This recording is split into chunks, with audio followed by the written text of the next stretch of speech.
Hey guys, it's me, it's Queen Osset Haru, and thank you for joining me for another wonderful edition of Ask an Aquarius. If you haven't already, please hit the red subscribe button and smack the bell.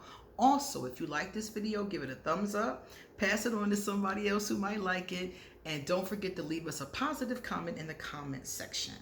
And stick around to the end of the video because I got two cool comments queued that I'm going to read that I saw from previous videos, and one of them could possibly be yours. So I want to talk to you about something that probably won't even take that long. I'm not even gonna hold you.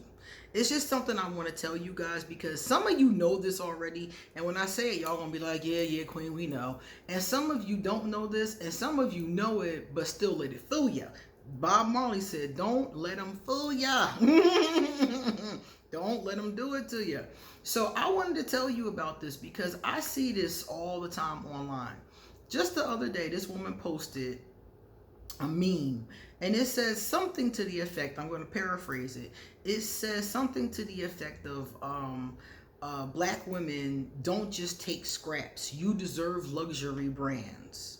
And it says something to the effect of feeling like black women always just take the scraps, like we just get the cheap stuff, we go to the cheap stores and we get the cheap stuff. And I was like, okay, I could understand where you're coming from that, being like, okay, treat yourself to nice things sometimes. And I can definitely feel that. And I think that's true of any person, male or female, of any race, honestly. Sometimes you should treat yourself.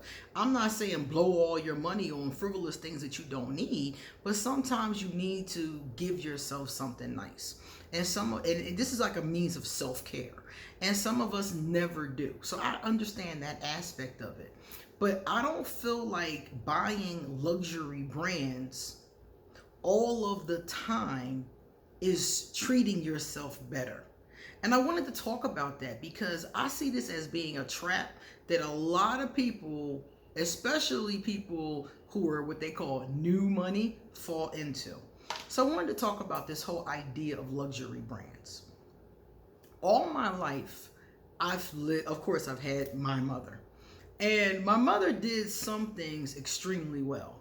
And you know how your mother is teaching you something and you don't realize what she's teaching you until after the fact when that information becomes important? That's what happened in some of these cases. And the whole thing with luxury brands is one of those times. My mother, every time somebody walks in the house to this day, she looks you up and down. And my mother has a thing because she used to make clothes. She used to make clothes. She worked in a factory as a young girl putting clothes together. And she has a very amazing knack for it. It's really weird. She's a Capricorn, so it kind of makes sense that they would be into things like textiles, things you can touch, So that kind of makes sense to me. They're into like... a lot of Capricorns anyway are into material things and things like that. But my mother is somebody who's not into like what the label is. She's into the quality of things.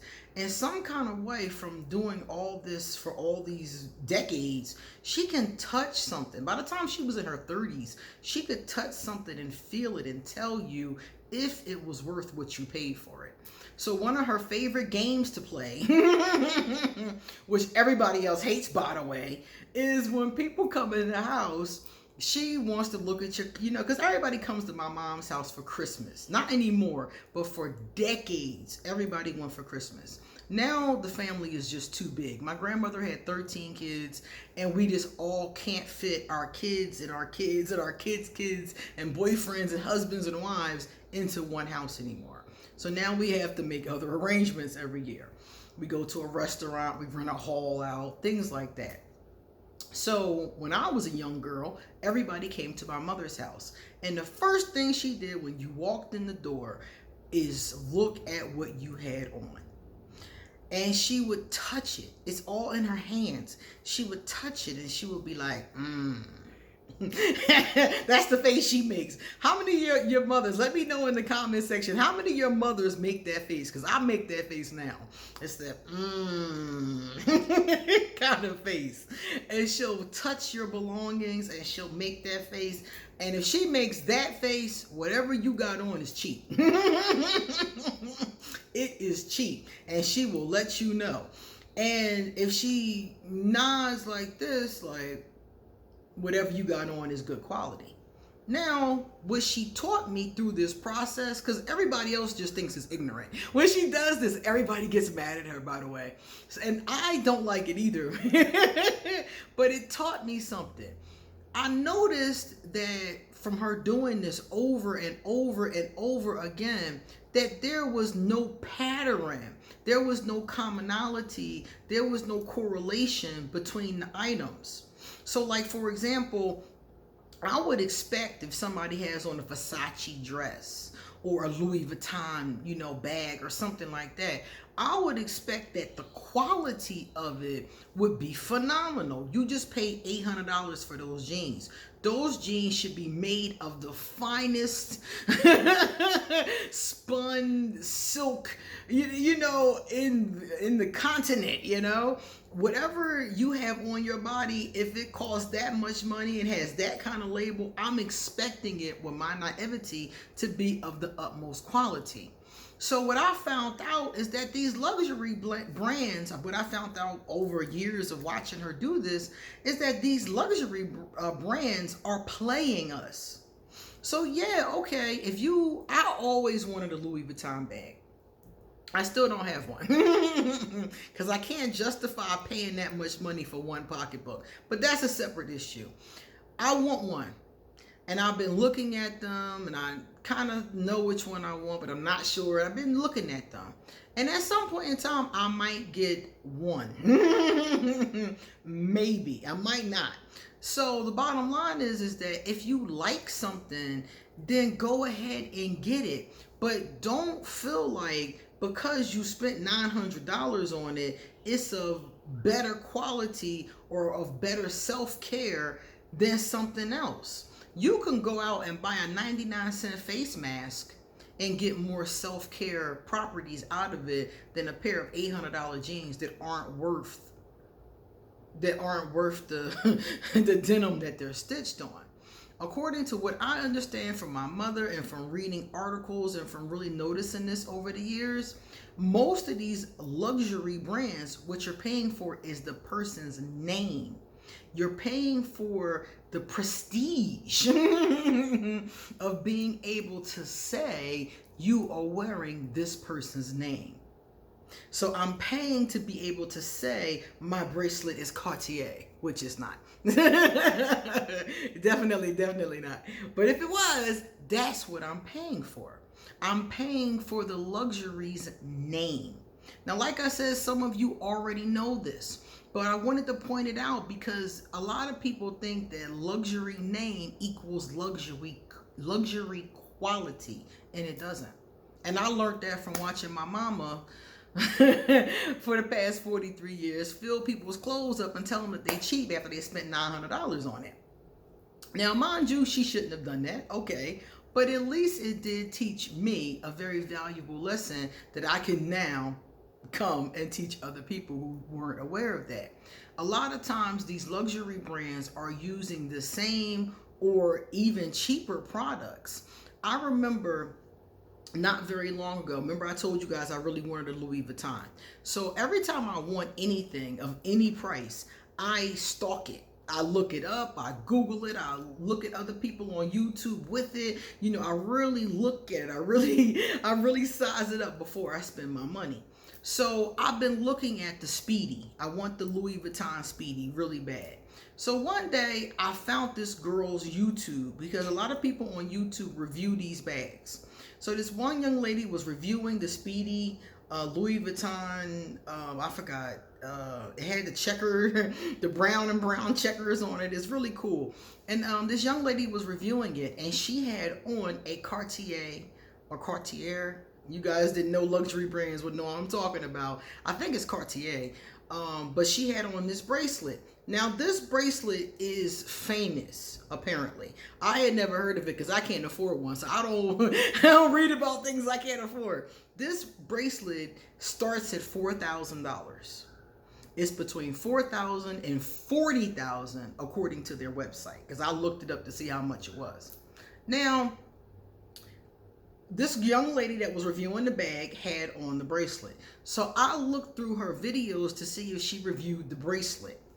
Oh my God. Okay, so she said that she bought this $4,000 bracelet. Now, the bracelet, the reason why it's, it's kind of trendy or whatever the case is that this bracelet does not come off. It's just like a chastity belt. You screw it on.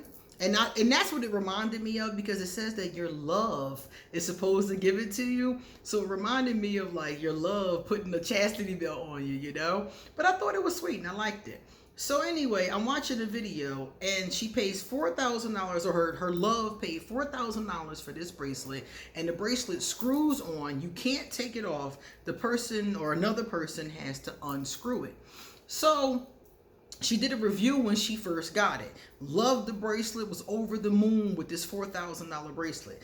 I was sitting there like, I can't even imagine paying $4,000 for a bracelet. I'm not even going to hold you. Even if I had $4,000, I would not spend it on one bracelet. I would be trying to buy a plethora of things. That's me. I would be trying to get this, and this. I always try to spread my money as far as possible. So anyway, so she's talking about her bracelet. She's over the moon. The next video, she's talking about how the bracelet is loosening. The screw is loosening. So every day she's having to tighten it back up with this screwdriver. It has apparently this special screwdriver. Every day she's tightening it back up with the screwdriver. And I'm like, what? You paid $4,000 for this bracelet and it's defective? So then she said she took the bracelet back to her sales associate. The sales associate sent it off to be looked at. They did something to it and gave it back to her. She said it was fine for 2 weeks. Okay?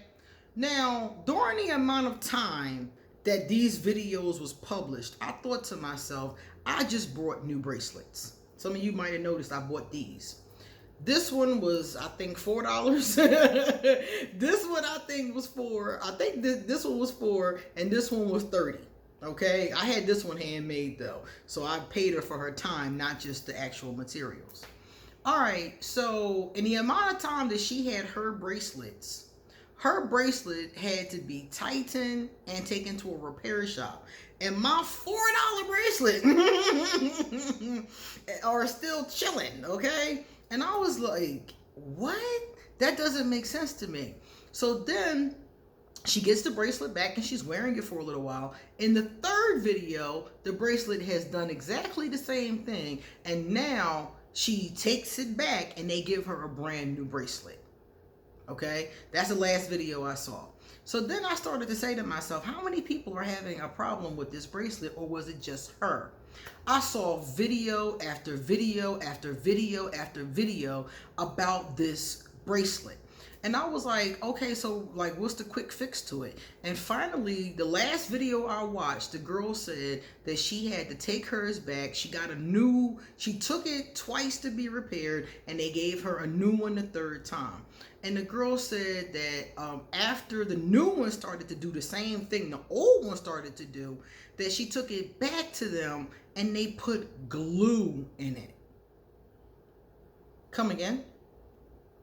You paid $4,000 for a bracelet and they had to glue the bracelet back together. Basically, they told her they had to put an adhesive, which is glue, on the screw to hold it in place. And it was her and several other people talking about having this problem. Now, I don't know if this is an ongoing problem, if they fixed this problem, if this was an old issue. It could be not even an issue anymore. But my point was that if I'm getting something for $4,000, it needs to be on point. Why are my $4 bracelets hanging in there and you've had to take yours to be repaired twice and replaced once? That doesn't make any sense at all for how much you pay for it.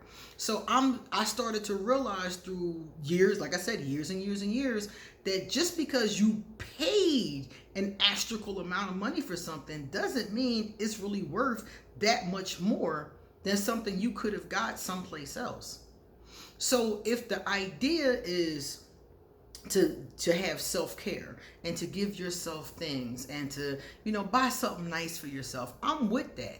But remember that it shouldn't just be based on the price tag. It should be based on the quality of the item. I just wanted to put that out there. I know some of y'all out there is like, yeah, whatever, queen, I'm still getting my Versace. Do your thing. Do your thing. I just wanted to point out to you that quality is not always happening just because you pay astronomical amounts for it. And I think some of you know this already, and some of you are like, you know, but you have to really check the quality. If you're going to pay $800 for a pair of jeans, so be it. But make sure the quality of them, that whatever the brand is known for quality. Because those two things are not automatically going hand in hand. And it doesn't make sense to me to pay that much money for something that is ultimately going to need to be glued back together. You know what I'm saying? That makes no sense to me. And I have to give that shout out to my mom for being so ignorant all those years and upsetting people. But it did teach me a very valuable lesson about the value of things and how some brands will play you just with their name. That's all you're paying for is their name. All right, let's take a look at some of these fabulous comments. Crazy Star, who's received one of the highest number of hearts from me, said, I detest the praise of fame. We as a civilization need to practice intellect, need to praise intellect and accomplishment. Yeah, because it's crazy how we praise people because they're famous. And some of them are famous just because we were praising them. Some of them don't even have any real talent. Like, I'm sure all of you can think of somebody on television, on the red carpet, who has no talent. I can think of an entire family, but I'm not going to go there. I can think of a number of different people, and like I said, entire population of people who have no talent whatsoever, and they're only famous because of something crazy they did, and everybody couldn't stop talking about it. So I think that we really should put more emphasis on intellect, on accomplishments, on achievements, things like that. But a lot of us are still stuck in that herd mentality, and until we come out of that, you know, I'm not expecting a lot of changes. So let's keep praying on that. We're going to keep sending that one positive energy. Pure Organic Love has a comment. Pure Organic Love says, spot on, as always. After my recent breakup, I've come to embrace and accept being single is all right with me. I love me so much. Yes. I guess I'm overprotective of myself. Me too. I'm exactly like that. Laugh out loud. Won't let any negative or adverse energy near me. Yes. And I limit my time with others in general. Yep. You just like me. You are just like me. You and I have that on lock. Yes. I'm very protective of myself. Aquarius are protective, period. So we have a tendency to be protective of people that we care about. And some of us are protective of ourselves. But according to the self-love books and the things that I've read and researched over the years, protecting yourself is the first sign of having a healthy amount of self-love. People who love themselves protect themselves from harm. People who don't love themselves allow themselves to be victimized in all kinds of ways. So it's actually it's a great thing, actually. All right, that was our last one, so it's time for us to get going. You check me out ASAP. Come back soon. I got so much more to say. And if you would like to have a reading done, please email me and I will give you an appointment. All right, guys, thank you for being here. See you later.